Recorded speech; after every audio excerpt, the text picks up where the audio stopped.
Okay, you guys, we have a special treat today because this is one of my very best buddies from high school. Heck yeah. Brian Draney. He is awesome. And we have so many stories that I probably shouldn't share. Not really. No. We got a couple. We were very innocent youth. So this is Brian Draney. He is the owner of Cornerstone Custom Painting and Palmetto Pools. Yep. And I told him if he came on my podcast, he has to give me a lazy river in my backyard. Because we're a really up and coming podcast, so so I get my lazy river. I really actually want one, but my husband won't go for it. We could record the podcast from do it. the lazy river. While we're should do floating, it. and then we can write it off, right? That Yes, would be a yes. business. Yeah. Okay, cool. Yep, Okay, let's it's do gonna it. happen. Okay. So I've call known it Brian. We graduated in '96. That Yep, kind of since high ages us. school. Yeah. Yep. You started out with painting. Yep. So tell us a little bit about that and what you do or what you specialize in, who your ideal client is. Sure. So, so we do residential and commercial painting.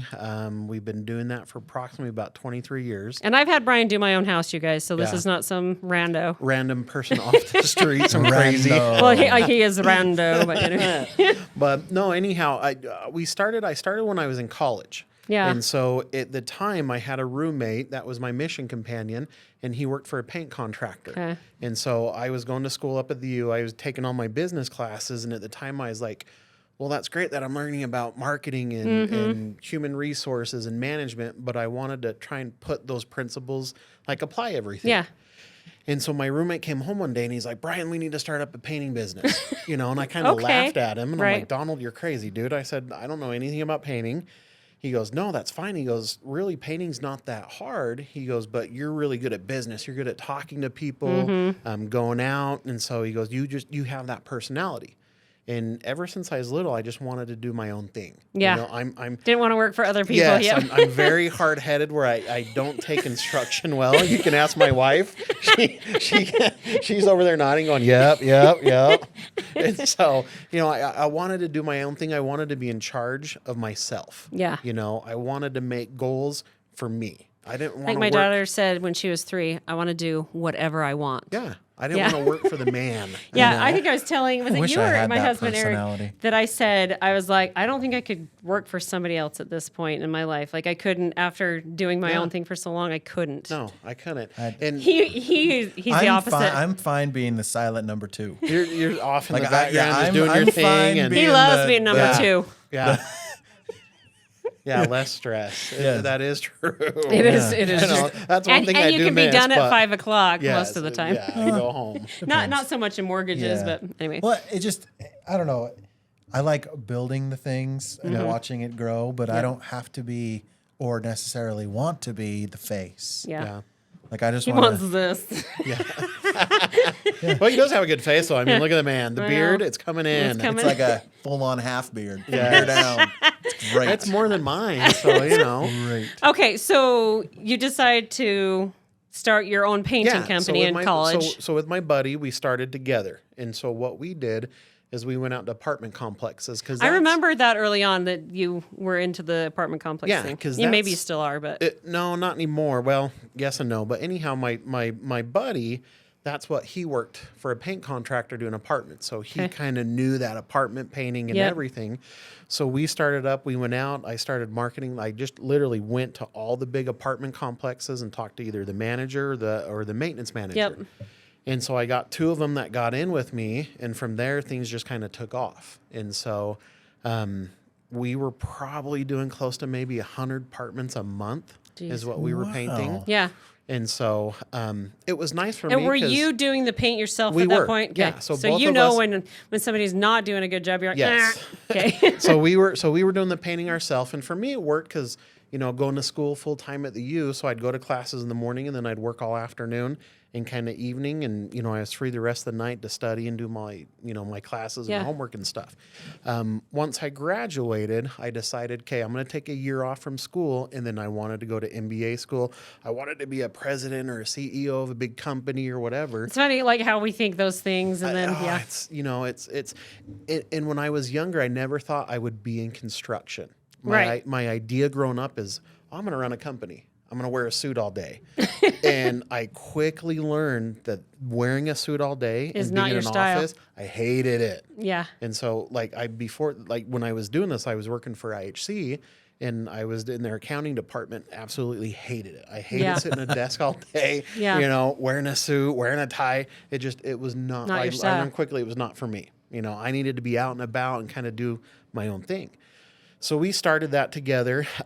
My buddy and I, we worked together for about a year. He went off and kind of did his own thing after, and I'd stay ever since I stayed doing it. Yeah. And so little by little, people would ask me, hey, can you come paint a bedroom in our house? Yeah, sure, I'll come paint your bedroom. Hey, I've got a couple bedrooms. Hey, we're doing a basement. We're finishing a basement. So little by little over the years, we kept growing. I kept getting more experience. Yeah, because Brian painted like our new construction, like our whole house. Yeah. And that was like 8 years, 9 years? No, how long ago was that? 13. 13 years ago, wow. We lived in it for 13 years, which is crazy. Yeah. And I'm probably still one of his least favorite clients. You were a pain in the ass, but I still love you.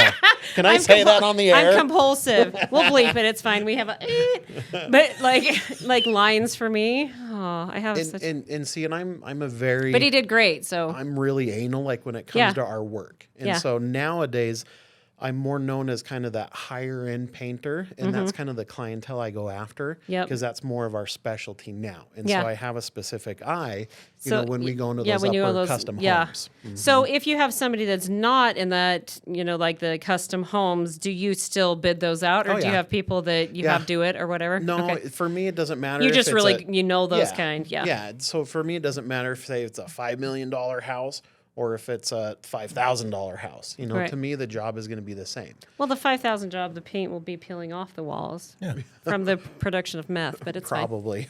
And we've done some meth houses before. Oh my gosh, they're not fun. Yeah, we've actually had to deal with that a few times just in our line of work. If all of a sudden the meth test comes back positive, and you're like, oh, yeah. Your housewife is sweet little Betty, 90-year-old. She's cooking meth. That's sweet. Anyway. Yes, we did a house. What was that? 2 summers ago in Draper, we did a meth house.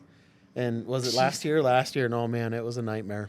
So gross. And there's the thing is with meth houses, there's a lot of variables that you just don't know until you're there. And so when we went and walked with the realtor to give him a bid, I think our bid was it was a big house in Draper. It was like $20,000 to do the whole interior of this house.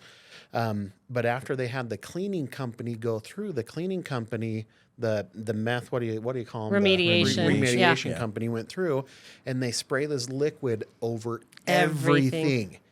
And the problem is that moisture sucks up. It sucks into all the drywall, the baseboards, the casings. So as we go you there, do a bid, and then all of a sudden it's all ruined. And it changed because now we're walking through this house going, oh my gosh, all this baseboard now is like totally just swelled up, or there's big drywall areas where now there's big bubbles in it. A lot of times they even have to take out drywall depending on the severity of stuff. It's it's surprisingly a huge problem in Utah. Yeah. But yeah. And so with our other podcast, we learned it's one of the reasons is because we have such a low threshold. Like Utah. Utah actually has a low threshold of what's allowable. Oh, really? Yeah, so that's scary. But they have a low threshold, meaning that more people show up as a failed meth test. Oh, okay. Right, so it's actually better that it picks it up sooner. So these aren't the real numbers, but like for example, the rest of the United States is like a 4, and Utah's like a 1. Huh. So that's why we. Utah's this meth, whatever. It's that we have higher standards. Okay. As far as quality, but on that at least. Yeah, we learned that in one of our other podcasts. Our home inspector, he was like, it's because of that. Anyway, but okay, so you do the home painting, and honestly, like when I went to Brian and said, I can see a waiver in my lines, he came and fixed it, and he didn't give me crap about it. He says I'm a pain. He silently complained. He went I was home complaining and under my breath. me. Gosh, he badmouthed me, I'm sure of it. But like they just did it and got it done for me, and I loved it. And I refer everybody to Brian on Connect Utah and a lot of other anytime anybody is asking. So, and then recently, how many years have you been doing the pool thing? 3? So we started that last year. Was it?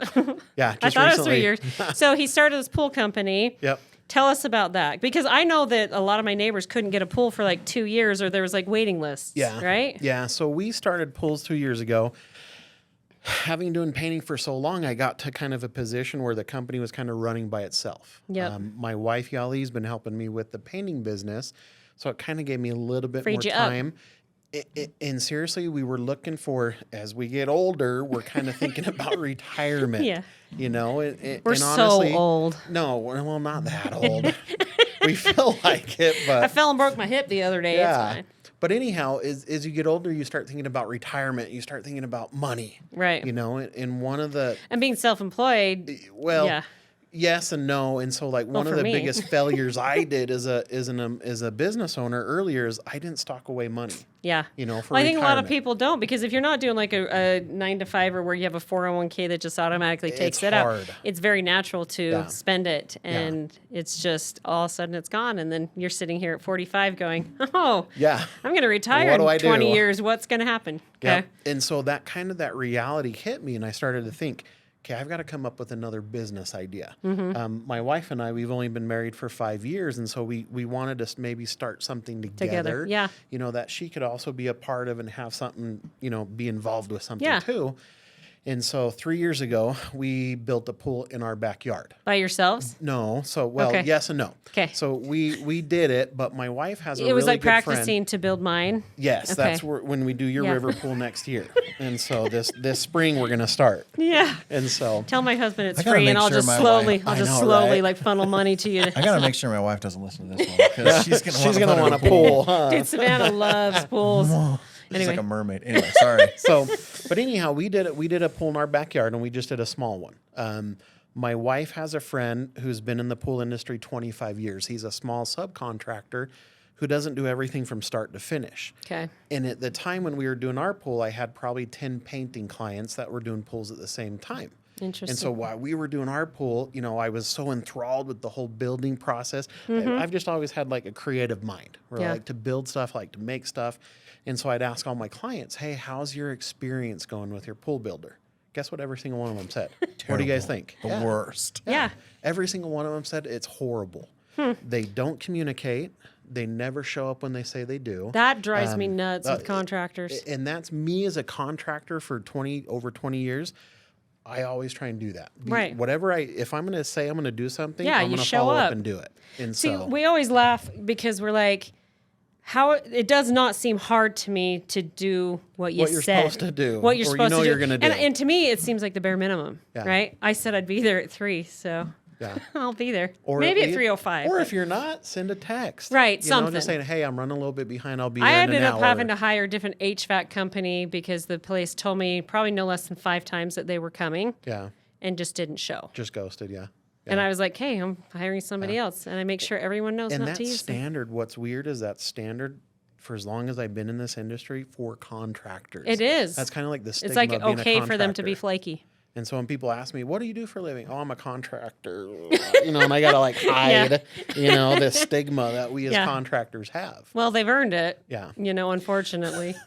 Well, most of them, well, not most of them, but a lot of them. Right. Let's say that. Right. There's a lot And of them. so- And there's some really excellent ones. So you saw, obviously, people were not happy with that and Yeah. probably saw it and were like, hey, I can get into that. And so when I sat and reflected, I kind of a light went off in my head and say, here's an opportunity that, Right. you know, I have business experience with my company over the past 20 years where I've made Cornerstone painting really successful. And I've built kind of on that image of high quality standards. Yep. So I could take those same principles in my painting company and build a pool Yeah. company. And so in where we had Jose, a good friend who's been in the industry forever, he knows all the contacts. So we had a really you good had a relationship. quick hookup with the right people. So he knew all the people. He could introduce us to all the good subcontractors and so forth. And so we were at a baseball tournament in Myrtle Beach, South Carolina, and I was talking to my wife and I said, "Hey, let's do it. Let's start up a pool company." And she's like, "You're crazy." Or what did you probably tell me? say that a lot to Brian Yeah. about a lot of things, right? She always tells me I'm crazy. And so we did. So literally on the plane on Delta flying home, I sat and made a logo. Yeah. Came up with the name Palmetto Pools. And what's interesting is Palmetto is actually the state tree of South Carolina, Oh, funny. where we went Yeah. on our vacation. Yeah. And so, but yeah, so we started it. We came home. We talked to Jose, and we said, "Hey, if we start this up, what do you think about helping us? And Yeah. we'll hire Work you together or and whatever." work together and everything." And so it is. So last year we did 4 pools. I think this year we're going to do 12 pools. Yeah. You know, Well, that's the thing. There's a huge demand for it. there is. And I'm sure COVID kind of was a big thing too, because everyone's at home and wanting something to do in their backyard. But my neighbors, like, they were literally on a list for 2 years to get a pool. Cow. Yeah. And it's like, to me, I even, before I knew you were going to do pools, I was like, that is a huge business opportunity if you came into it and had the infrastructure to go and build pools. You could get so much, it's probably as much business as possible. Wanted. Yeah, as much as you'd like. Yeah. And it's like that in St. George too, and Vegas, because every house has a pool there pretty much. But yeah, definitely the pool industry in Utah has completely exploded. It totally has, so, because when we were kids, nobody you had knew, like 2 people that had a pool. And now it's like everybody wants a pool in their backyard. I have an above ground white trash pool, and I love it. You still get wet. Let's do your river pool and I know. be done with it. Well, a lot of my things are like temporary. Like, I just need this for this year because Brian's building me a free pool. A river pool River as well. pool. Yes. But anyhow, that's how we kind of got into the pool industry. Yeah. And it's been fun. It's been a blast. Okay, so tell our folks how they would get in touch with you for either painting or the pool stuff, because these are 2 separate entities. Yeah, 2 separate businesses. But do you have 2 separate phone numbers or one phone number? No, one phone number. Okay, so give us the phone number. Yep, phone number is 801-918-9014. And I have his number too. And so if you can't remember him, come to me and I'll get it for you. And then Palmetto Pools. Yep. You have a Facebook page for that. I do. It's Palmetto Pools of Utah. Of Utah, okay. And then also I have a Facebook for Cornerstone, which is Cornerstone Custom Painting. Okay. So look for him there. Do you have websites as well? Or just do everything for Facebook? So if you go to my Facebook pages It's all for there. both Palmetto Pools and Cornerstone, you'll find my phone number. You'll find websites, links. I've got pictures, videos of jobs, everything on there. Yep. And I've known him long enough that, like, I would trust you to come do a pool in my yard and that it would be done well, because he doesn't want me to be that pain in the A like he calling it midnight. Hey, I want to swim tomorrow. Can you come out? But anyway, so call him. And like, I've had experience with the paintings, so I call you all the time where I'm like, how much would it? Oh, and you do custom, like you do cabinets too. Yeah, so we do cabinet repainting, and exterior refacing. We do exterior painting. Yeah, that was one of the things I didn't realize when you were just doing paint, like custom painting or whatever, that you could paint. I'm going to actually paint the outside of my house at some point. It's a new house, so I can't justify it to my husband. But, you don't want to do it pink? Maybe. No. One wall. Just one wall. Just all the trim. The back wall, so I want the it to neighbors look like don't a see circus tent, so all the trim. Oh, yeah, the board and batten. Depends on what the HOA says, They don't care. We're out in like Taylor. It's in the unincorporated. middle of nowhere. I'm just kidding. But what was my point? I usually get derailed. Exactly. But anyway, he does a great job. So they do exterior homes. They do cabinet refinishing. And I repainted my own cabinets. And I wish I had called Brian, because it's a lot of work. It would. Yes, it is a lot of work. And it would have looked a lot better than what I pulled off. So anyway, give him a call. But thank you for coming in. Thanks for having us. It's been fun seeing you and harassing you yet again. Yeah, and he fun. brought in his Garbage Pail Kids for me to see. So that was back from elementary, my collection of Garbage Pail Kids. It's amazing. So I think the next business you need to do is a plumbing company, just because your last name. No, I know. So my last name is Draney. You should. Draney. So all grown up. Can I start it and then you don't actually do it? But everybody'd always call me Drano. Hey Drano. Hey gosh. Drano. That was. Do you want to know what people called me with the last name of Affleck? What? Affleck. No, Affleck. that and ASSLICK. Oh. I'm not going to say it on my podcast. But thank you for coming. Yes, thank you for having me, guys. Definitely give Brian a call.